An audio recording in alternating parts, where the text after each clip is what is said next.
Welcome back to the Marketing Share, listeners. Today, we are going to cover a topic that isn't always considered part of marketing, but a lot of times it is. And it can be a tough one. And that's the area of crisis communications, or PR. I know it's been part of my job in a lot of roles. When you first run into your first PR situation, you can sometimes get that deer in the headlight feeling, right, Barb? We have all been there. And if you have not been there, you will be there soon. In fact, I was just on a call recently this week and with a group of CMOs, and they said, it feels like there's more crises than there ever has been in the past. And certainly that has to do with communication being shared so quickly and so much information being available right away. But today we've got someone that's going to join the show who's helping us navigate that world, navigate the crisis if you can. And that is Andrew Moore. And I'm delighted to have Andrew on board. Andrew's here from Narrative Public Affairs, and I work with Andrew. So, Andrew, tell us a little bit about how you got started in this business. And I know you work on a lot of different kinds of clients. Just walk us through a couple of those. Yeah, well, thanks so much, Barb and Alec. As Barb mentioned, I am at Narrative Public Affairs.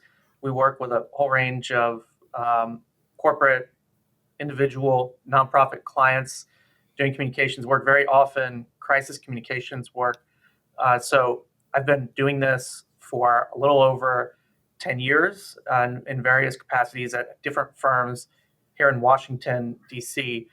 And crisis communications has been a staple in the kinds of communications that I practice with clients across different industries, from healthcare to consumer products and technology to finance, manufacturing, and others.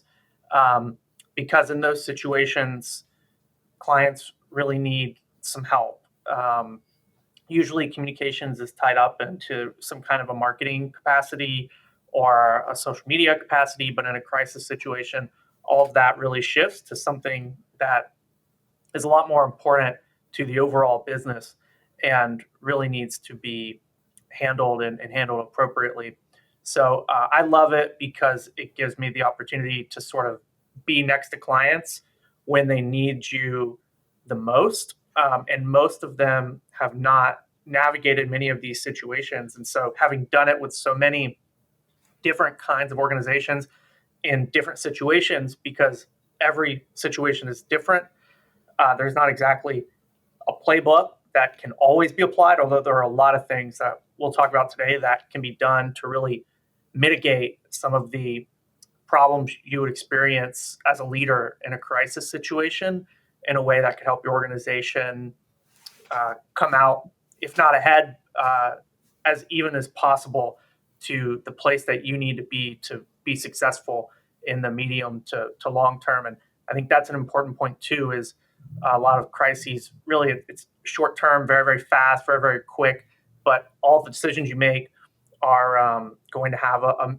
longer term effect. It's the old saying, there are sort of days in history when years happen, and years in history when nothing happens. And that sort of perspective on history, I think that's a Lenin quote, actually applies to the way corporations engage in a crisis situation. And so these kinds of things we're going to talk about are really important. And so hopefully our listeners will be able to apply some of that if they ever experience situations like these. Risk mitigation and crisis communication is now almost becoming an art form, right? When you think about managing your communications. And we can think about crisis like, a plane crash or a healthcare scare or, medications or recalls, those kinds of things. And then there's all the way down different kinds of communication that you have to mitigate, or risk mitigation, which is, a corporation moving off site or jobs lost and those kind of things, all the way down to really, employees where their social media might, be not very artfully crafted, right? And it hits somebody the wrong way in a customer service. So what are companies facing in this, hierarchy of risk communication and crisis today? Companies are facing a lot of risk because everyone has a platform on social media, not just companies, but individuals, your stakeholders. So they're able to communicate on their own at any moment, and so are you. So there are risks associated just with all of those channels being open to so many more people. On the other hand, the news cycles are very, very fast as well. And so that can lead to this sort of reaction of, okay, well, we'll make a strategic decision to be quiet or let something pass us by.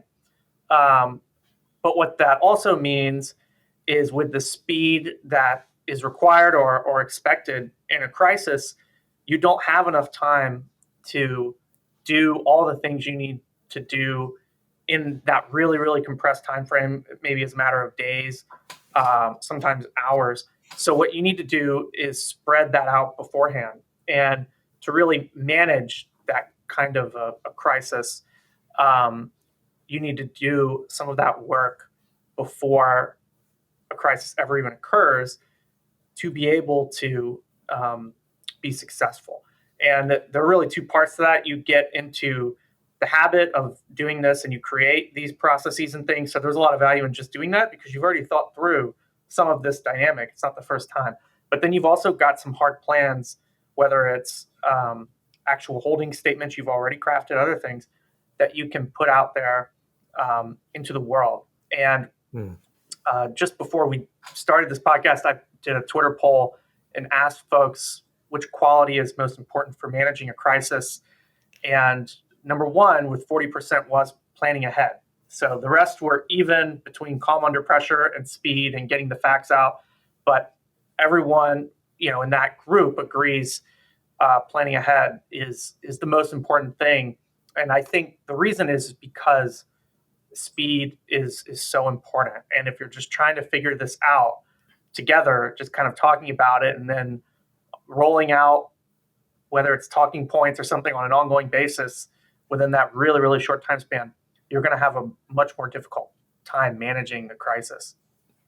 Andrew, so planning ahead, that's definitely, I think that's when everyone probably thinks, so it's like, okay, it's good to plan ahead for that. But how do you plan ahead for that, right? Because you don't know what crises are, that's sort of their definition, right? You don't know that they're going to happen. All of a sudden they land in your lap. I remember just the first thought I had was, well, I don't know, should we all should certain people get trained on PR? Is that how you plan ahead? And, maybe that's a good idea, but what else would you recommend to, someone that part of their responsibility includes PR, which could be crisis communications? What would that look like? What are some things that you could do, when you don't really know what it's going to look like?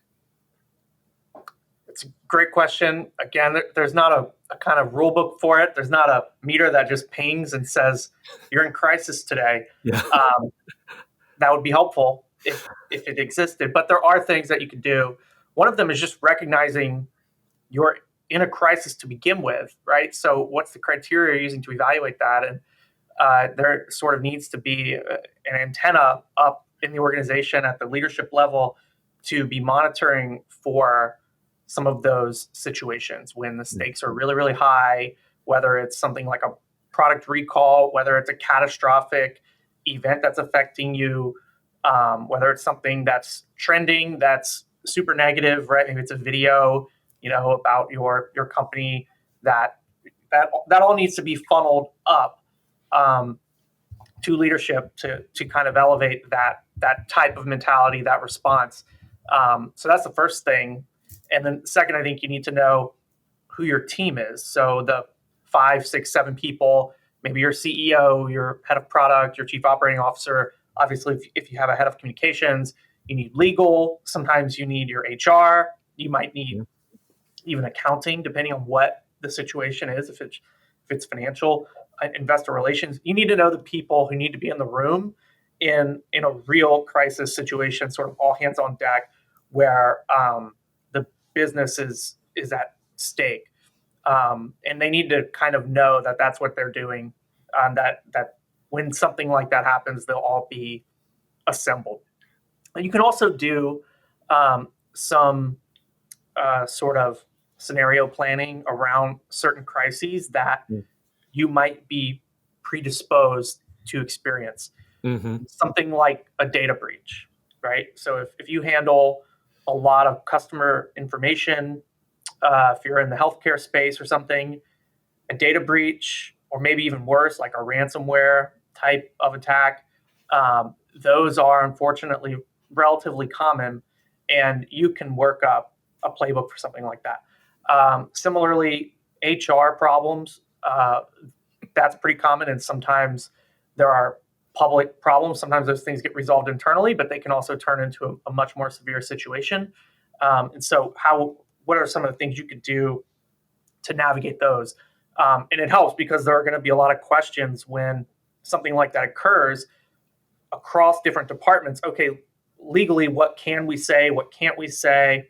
And it's good for everyone to be aware of those things so that nobody misspeaks throughout the process and things.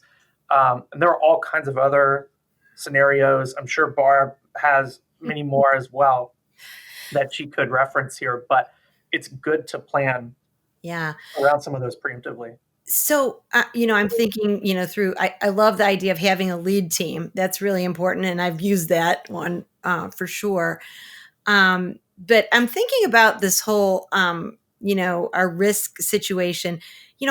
Do companies, and I like the idea of doing a gameplay and, some scenario processing and those kinds of things. But, do you really have the ability? Do companies often have the ability to play through every possible risk scenario?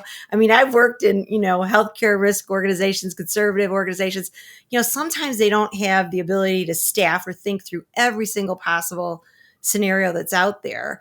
So at the least, it's have this small group of team people that would be your red team to get together, have at least a couple of plans in place. Certainly data breaches today, heck, we're almost numb to them at this point, right? But have a couple of them thought through, right? Yeah, exactly. And to your point, there's so many situations out there. I mean, do you prepare for hurricanes and earthquakes and tornadoes? And there's a lot out there, and that gets to the core of the problem, which is businesses want to deliver excellent products and excellent services, and that's it. And a crisis really throws them off kilter. It's really not what businesses are built to do and handle. They're built to communicate their products in a competitive environment and to market, and that's really what they exist to do. And so it's difficult to bring everybody around to even sometimes want to consider these kinds of things, because you're kind of going to the most negative place and asking them to start there and build something backwards, right? And it's not a fun exercise, but it's almost like a communication stress test for your business, and that is something I found to be effective as well, because a lot of businesses, especially on the financial side, they're used to different variations of a stress test, if you will. So this is kind of like doing a PR stress test, and then kind of seeing how you could apply some of that in the real world. Some of these things, I mean, people internally, even at the leadership level, may have never considered before. And so at the very least, you're opening people up to the possibility that this could happen to them, because psychologically, sometimes you just don't ever, you read about things in the news, but you don't ever think you're going to become a part of the news. That happens for companies as well. And the day that they find themselves there, many of them are very, very uncomfortable. So if you can kind of get clients to that place mentally, you can really achieve some great results that won't pay off today, but it's an investment really into the long-term success of the business, and it helps the executive team and others grow, because then they're that much more effective. I like how you frame that it's like companies are used to having to communicate about things they know, right? But the crises are when something comes up that you're not expecting. And I like also how you said, yeah, the there are probably likely things that you can prepare for, right? Like if you're a SaaS business, you got to prepare for, what if there's an outage to your service? Okay, so you can kind of predict that. But obviously, there's other things that will just completely come out of left field. I mean, Barb and I, we were both at a company where, right, there was a employee brought a lawsuit on the company, right, and so we didn't know that was coming, and then when it came, it turned into a pretty sensationalized headline. So those kinds of things can catch you off guard, which then makes me kind of want to ask. You mentioned before how fast news cycles are, right? So sometimes you can try to, or you can hope, oh, well, maybe it'll just die away soon, right? Some other big news will come and hopefully that'll go away. But the tricky thing is trying to monitor that, right? It's like, ooh, is this going to die, or is it actually just going to take on, go to the next level? So as a PR person and a communications person, what are you looking for? What do you do in those situations to monitor? Are there things that you can try to do to maybe even anticipate for a half a beat? If you can get a half a beat lead on it, that maybe it's going to take off as opposed to die. What do you think about that? Yeah, that's a great question. Monitoring in real time is really important, both on what you're seeing in the media, so actual stories and blogs and things published, to make sure you have somebody searching for those constantly, and that you have different kinds of monitors up that will ping you, and also on the social media front to have real-time monitoring across different platforms, especially like Twitter, sometimes forum type, platforms like Reddit, where people comment and engage on these issues, and you can kind of gauge things a little bit by looking at that. And there are different tools that can measure the volume of the conversation. I think those tools do a pretty good job on measuring volume and just the number of people talking about it and how often they're talking about it. They do a less good job talking about sentiment. I think that the sentiment monitors are really, really difficult to optimize. Somebody could say, well, this is terrible about your problem. What do they mean? It's terrible about the company that allegedly did this thing? Or do they mean it's terrible that they're being unfairly attacked by a customer or a journalist or something? And the tool is just going to make a decision on its own on that. And usually, I've found at least 30%, maybe more, of those are just kind of impossibly difficult measurements. So you can get ahead of it. I mean, hopefully, depending on the crisis, you internally do have an information advantage, right? Usually, depends on exactly the crisis, but usually you have an advantage on the actual facts. You have the actual pipelines of information coming directly to you. So if it's a product recall, for example, you may not know which individual is going to chime in next that has had a bad experience with your product, but you're going to know from an engineering perspective and other kinds of internal perspectives more about what that problem might be, the number of people that it could affect,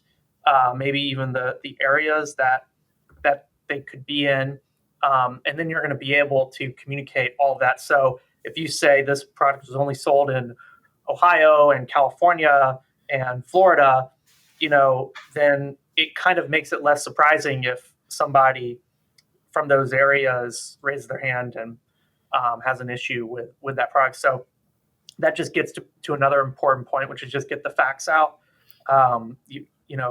Be truthful, always get the facts out, but only get the facts out. And you don't want to over-index on speed for some of these things. You really want to be calm and measured, and provide kind of a reassurance to folks that this issue is being, first of all, taken seriously, and then it's being dealt with. And then you want to figure out what are those corrective actions that you're going to take to remedy the situation.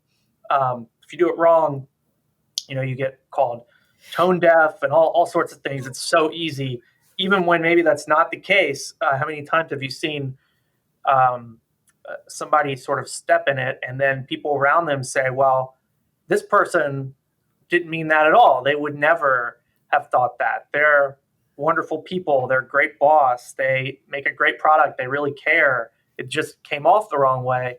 And that's extremely common. So you have to be careful in that respect. But when you prepare the right way and you follow some of those principles, because in a crisis situation, you know, you're making a lot of what I would call principled decisions.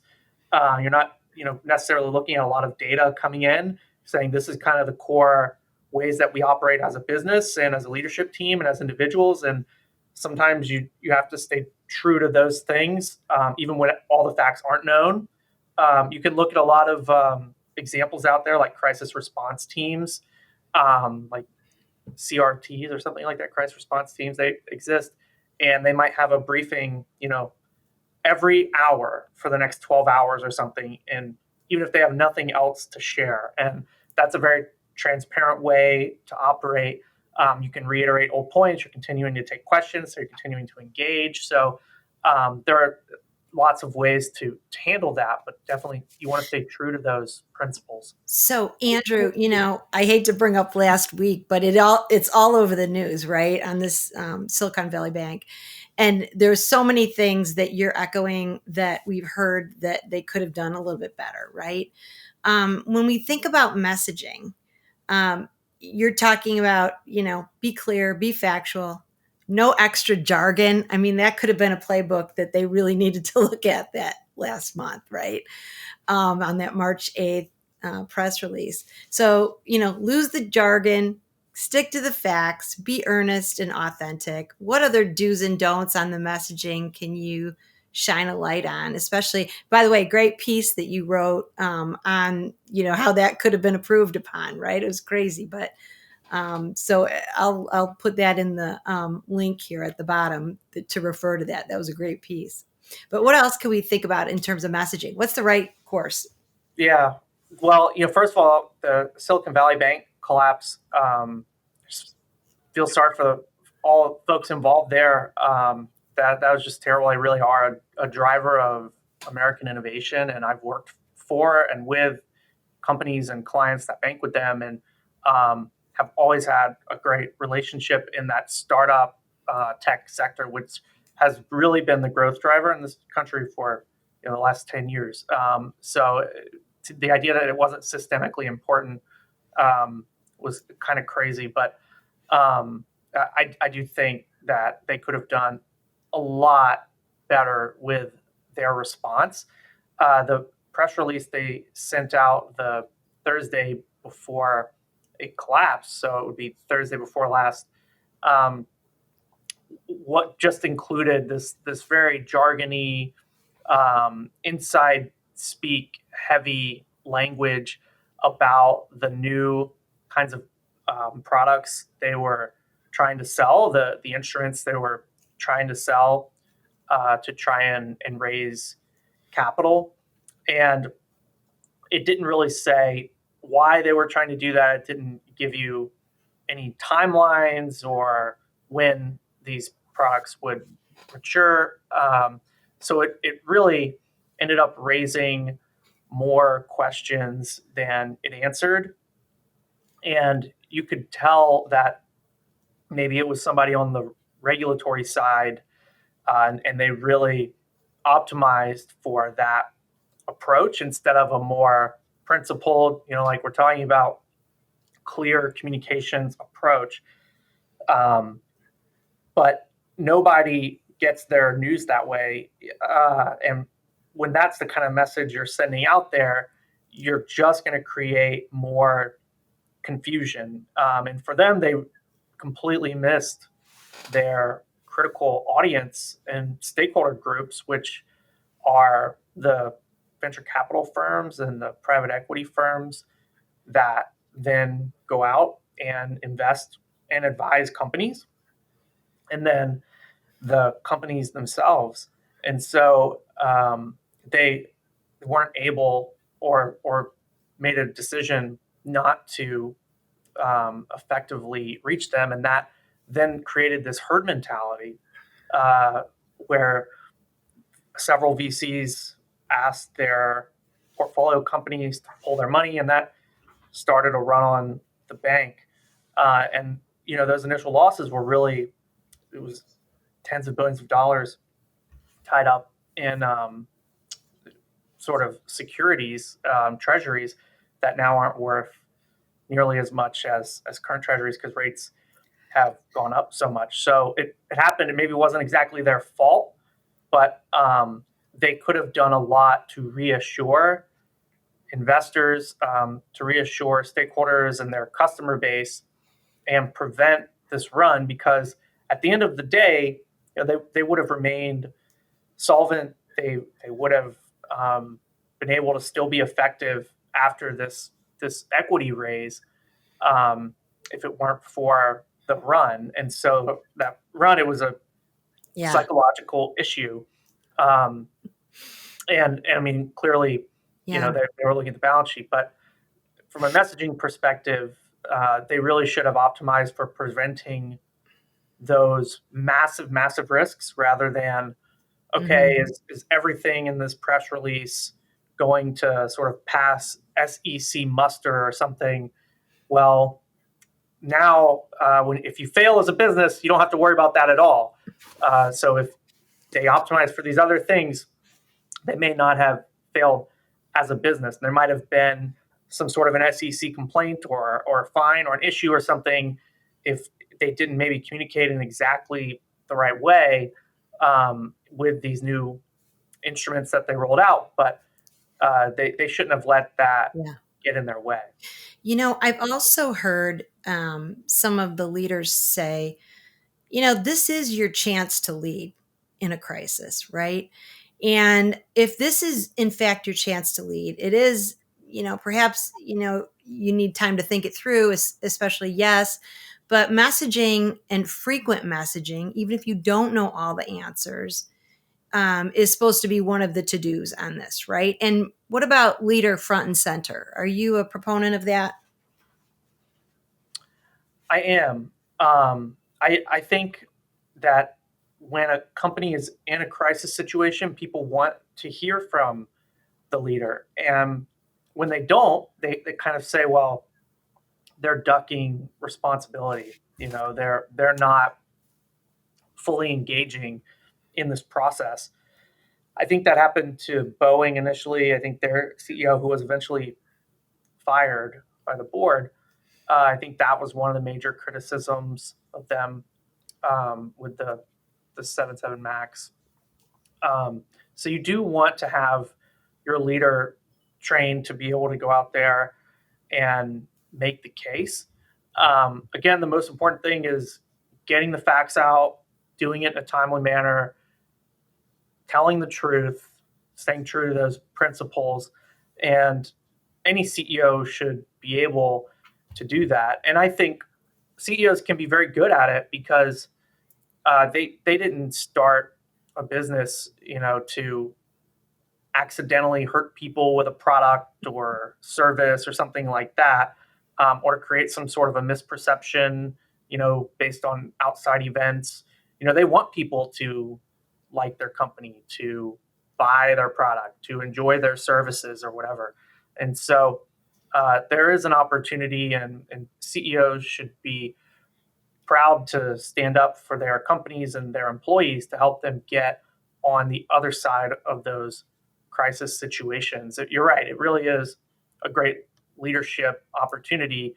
And it can be the difference between those who are sort of remembered in the industry and in the space when they're able to successfully navigate those crises, and those who just completely buckle under pressure. But it's either one of those is a choice. The more preparation you do, the stress testing you do, the stronger you're going to be, and the better you're going to be able to navigate a crisis.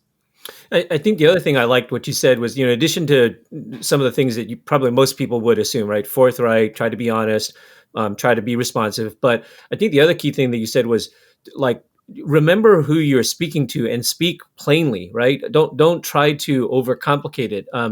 It kind of goes back to, marketing 101 to some degree too, right? I mean, so many companies mess up their marketing by doing the same thing, right? They talk about all the widgets and everything, all the features, and forget that, wait, we actually have to make it connect with our target audience.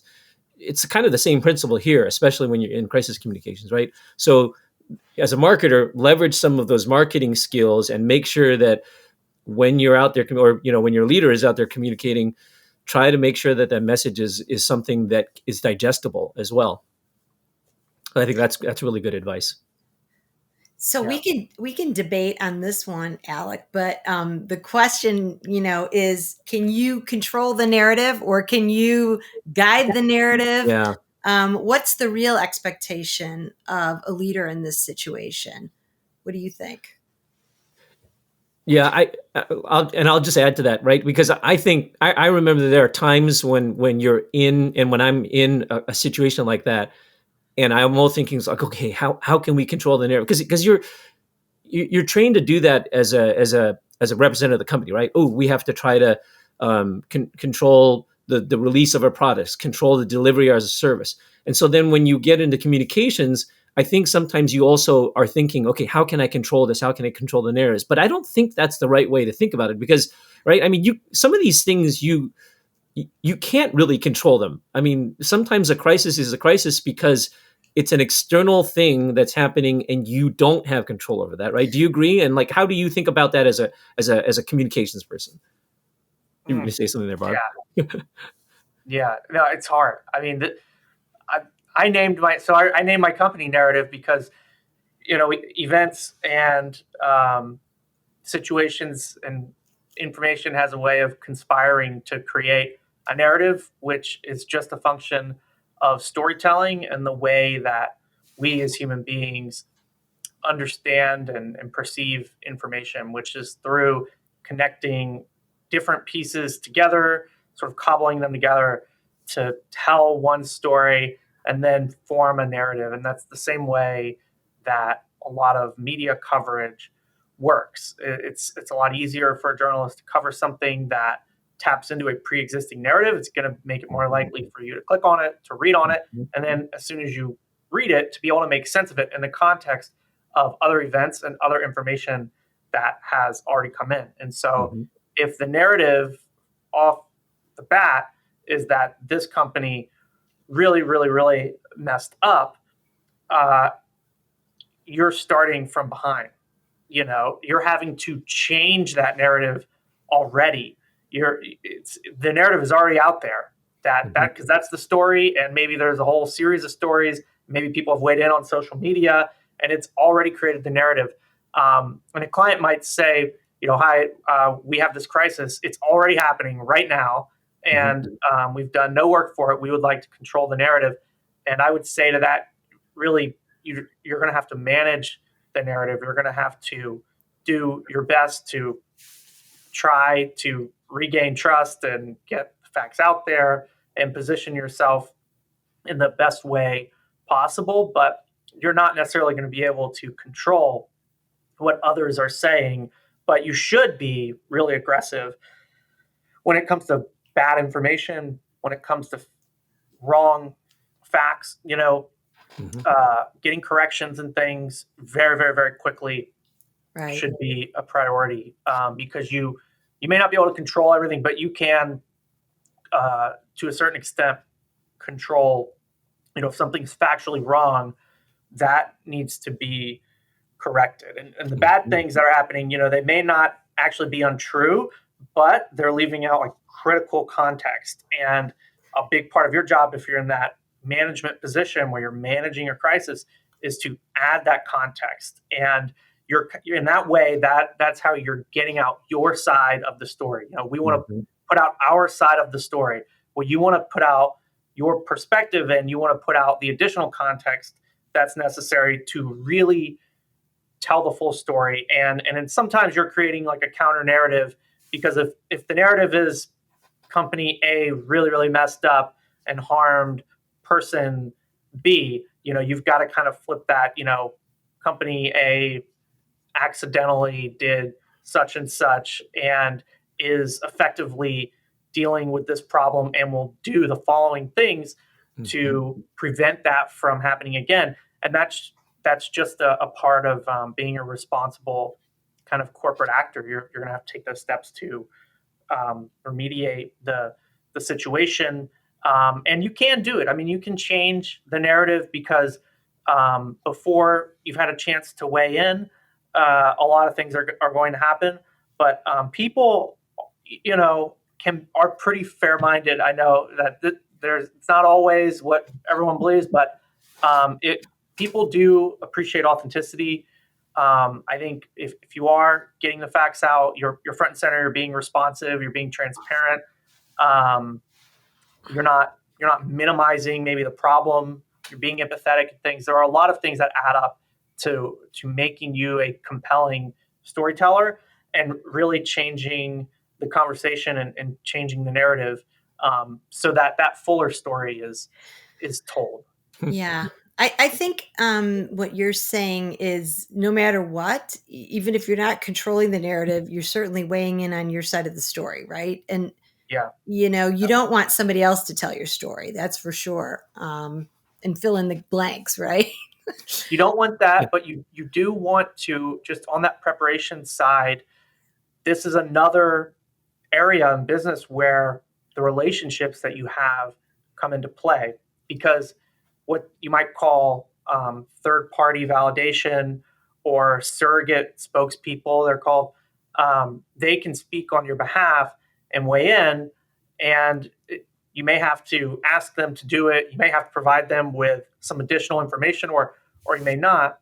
But that can be really, really helpful in these situations where your friends speak up on your behalf, just because they're your friends, just because you have a long and positive and growing relationship with them.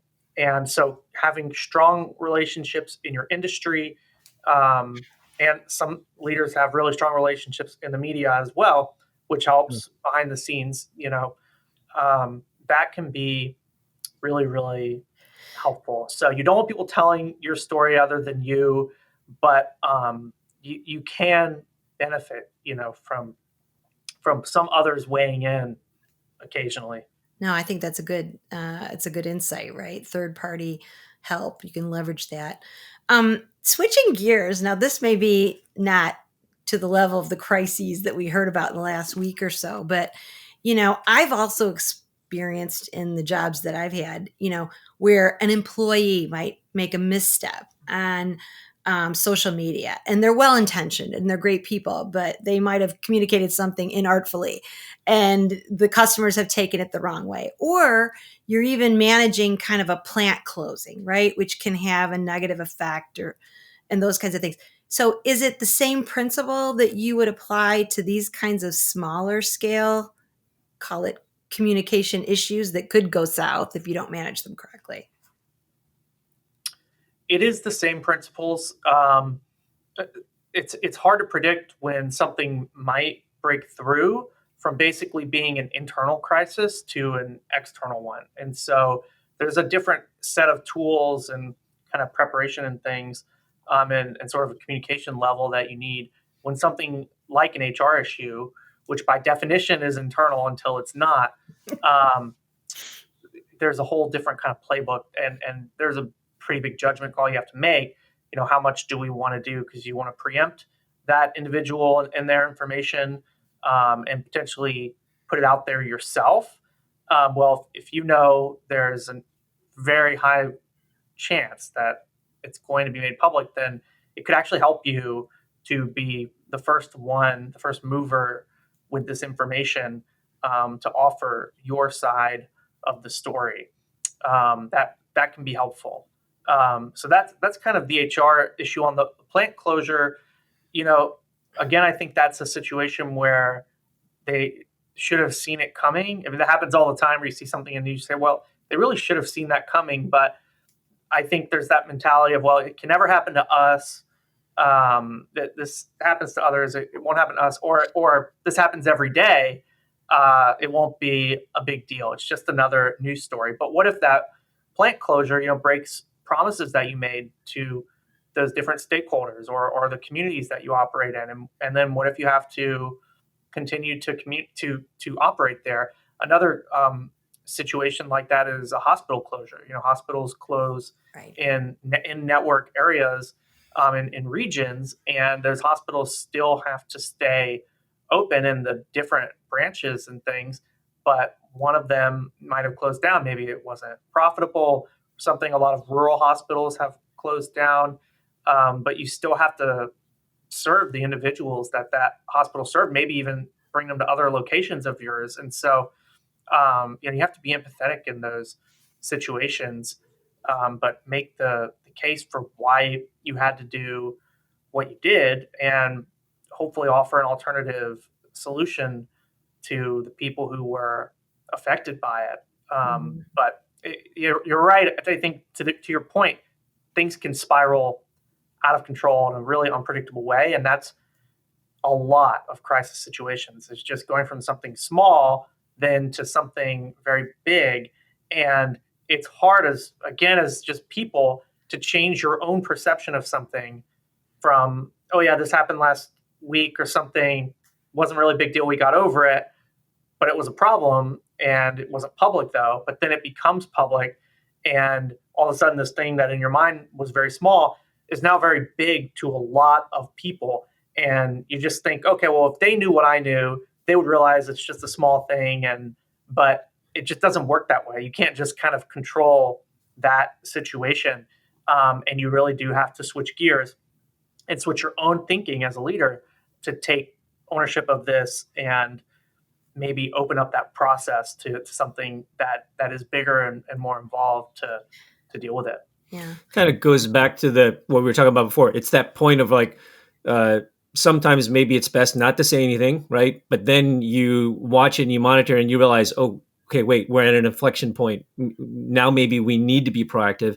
And then now that you need to be proactive, this is where then you got to try to go back to hopefully rely on some of the things that you've done ahead of time, which might be knowing who your response team is. Maybe if it's a scenario you've already anticipated, you have a little bit of a playbook in place.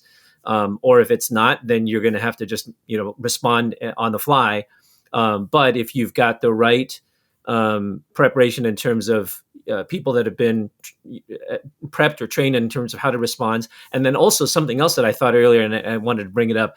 I think this is also where your company's values really come into play, right? I mean, sometimes it's just, there's some days where okay, the values are there, right? But you don't really think of it. But I think in a crisis situation, this is where you've got to then rely back, and hopefully you can show that, hey, we do place high value on the certain ethics and culture and values here, and then bring those to light. So I think counting on all those things and in how you communicate and being clear, it seems like that's kind of what I'm taking at least away from all the different suggestions and advice that you've given.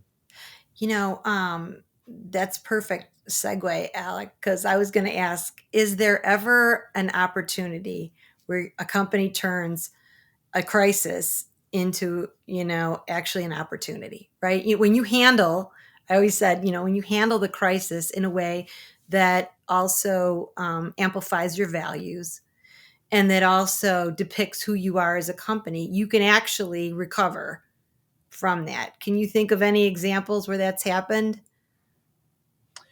Yeah, it's very hard to do. It's rare for, I think, that to happen. But to your point, it can show when the stakes are really, really high in a very serious situation, that you as a leader and as an organization are serious about your values, because there is a perception that's pretty common that companies are what they say, what they do. It's just kind of for marketing. That there really aren't many values behind this. There's just, they're trying to profit, and they have employees who help them do that, and they make a product, and all these values. This talk is really just a bunch of filler language. But when you personify that as a leader in a real world situation, you're really setting the bar high for your organization. Because if you imagine if you do the opposite, and maybe your value of your business is transparency, but you're opaque in the process, and you don't answer any questions, and you don't reveal any of the relevant information, your own employees are going to be dissatisfied with that response, let alone the different constituencies and customer groups that you need to reach and persuade in these situations. But the opposite's also true. When you do stand up for those things, you inspire loyalty in your own employees. So you can become stronger internally as a company by making those right decisions. And that could, solidify your kind of position at that company and your growth trajectory for the business over the long term, for companies that actually do this. But again, it's hard. It's to come out better than you were before, maybe from a public perception perspective, or customer perspective, is difficult. But certainly, it's possible for companies that do a lot of the right things. Good. I could think about, maybe some airlines, some car companies, right, who are proactive about a recall and those kinds of things. How about the toys, right? We also know that how many toy recalls have there been, So probably those help parents feel a little bit better when they come out with those proactively. Okay, I'm just going to wrap up pretty quick. I always ask this question. You talked about monitoring tools or technology tools. Are there any of your favorites that you cannot live without or really like to use in this space that can help others who are navigating through? Yeah, there are a lot of different monitoring tools, and I haven't even begun to use them all. I've only used a handful of them, but I would say for any of them, just pay attention to the most important metrics, which are things like volume, specific mentions. Those are the things you want to use, like that, in any one of these tools for getting your message out there. There are different social platforms that will put all your tools in one place and you can communicate. Something like Hootsuite is one example that I've used before, where you can see a lot of comments. You can push out your content across many different platforms, and you want to have your your PR Newswire or your Business Wire profile ready to go to send out press releases and that kind of a thing. So there are different just tools and channels to get your message out there. But again, all that stuff should already be set up for organizations before. I mean, if you're a large company, you've already got all of that set up. But I think in a crisis, you want to know what the channels are that you're going to use to reach those critical audiences, depending on what the event is. So that needs to be a part of the conversation. And whatever monitoring tools you're using, you need to test it out beforehand. Maybe do something lighter and less of a lift, like monitoring over a period of weeks or months, and then seeing those reports and analyzing them. In a crisis situation, it's 24/7. It's your constant monitoring and raising issues as they come in a live way. So you're just turning that dial down in your sort of normal, typical communication cycle. All right. I thank you, Andrew. This has been super helpful. So I'm hearing what you really have to do, and summing it up is have a plan in place, probably a RED or a SWAT team in your organization that you think through and have ready to act. You also have to be authentic, just the facts, speak in plain English so people know, not too much jargon. And make sure you temper your desire to get information out with the need to consider all stakeholders in the process, and make sure that wins over the expedient answer. And certainly proofread that press release, right? I think they forgot to do that as well. Somebody forgot the grammar piece on that, which added to some communication during that Silicon Valley. What else? Did you pull anything else, Alec? No, I think that was it. A great topic of discussion, timely. Appreciate the insights that you provided, Andrew. Yeah, thank you. Appreciate the opportunity. I hope to join you guys again soon. Oh, if people want to find out more about you or learn more from work, where can they go? they can go to narrativepublicaffairs.com. There's just more information on the kinds of services we provide, and then there's a contact page as well. No, take a look. Great. Great. Thanks. Thank you, guys. Bye.